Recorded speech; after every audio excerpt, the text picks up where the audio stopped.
দুটো গান আমাদেরকে শুনিয়েছেন, দুটো গান তোমার কাছে শুনেছি। হ্যাঁ। দেখো, তবে এই মুহূর্তে একটু অন্য কিছু চাই, তাই তো? মানে একটু ডায়লগ করছে মনটা, না একটু মনটা ডায়লগ করছে না, ডায়লগ তো করছে, ডায়লগ তো একটু শুনেছি, তার সাথে কি একটু নাচু হলে আর কি ভালো। তাহলে আগে একটা ডায়লগ, তারপর একটা ডান্স পারফরম্যান্স হবে। ডান্সটা করব কিন্তু আমার সঙ্গে নাচতে হবে। হ্যাঁ বলেছে, হ্যাঁ ঠিক আছে, আগে ডায়লগটা বলিনি। অপু একটা নতুন ক্যারেক্টার করছে মিসেস গোমসের, সেটা আমার নিজের খুব পছন্দের, একদম অন্যরকম একটা ক্যারেক্টার। মিসেস গোমস অন্যরকম ভাবে হাঁটাচলা করে, কথা বলার ধরন আলাদা, সেটা করতে আমার বেশ মজা লাগছে। তো সেটারই 4টে লাইন একটা ডায়লগ বলছি। ও মাই ডিয়ার সানি বেবি,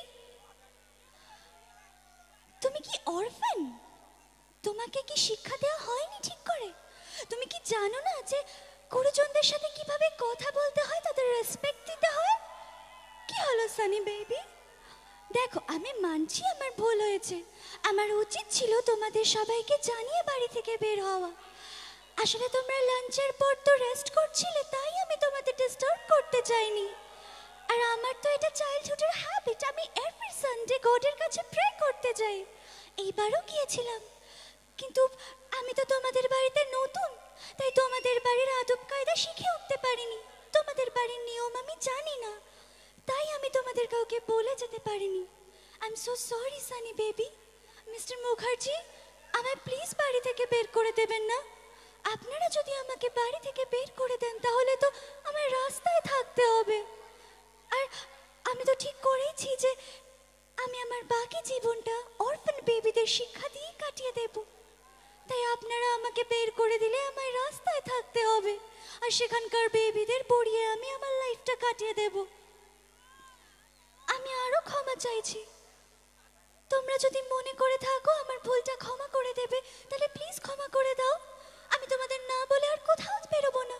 আমি বুঝতে পারিনি তোমরা আমার জন্য এতটা টেনশন করবে। I am so sorry Sunny baby. Thank you.